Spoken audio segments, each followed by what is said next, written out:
In Chapter 18 of To Kill a Mockingbird, Harper Lee shifts the reader's focus to the trial of Tom Robinson, a black man falsely accused of raping a white woman, Mayella Ewell.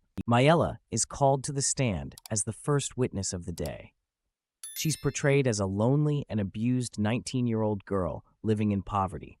While being questioned by the prosecutor, Mr. Gilmer, Mayella tells the court that she asked Tom Robinson into her house to break up an old chifforobe for a nickel.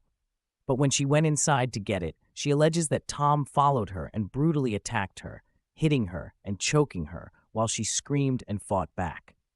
Yet, when Atticus asks her if she has any friends, she thinks he's making fun of her and bursts into tears, refusing to answer any more of his questions.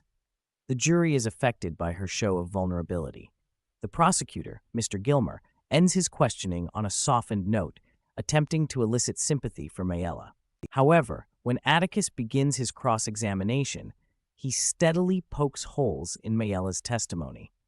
He asks why she didn't put up a stronger fight, why her screams didn't bring the many other children in the house running to help, and questions her claim that she's beaten by her father when he's drunk, a frequent occurrence.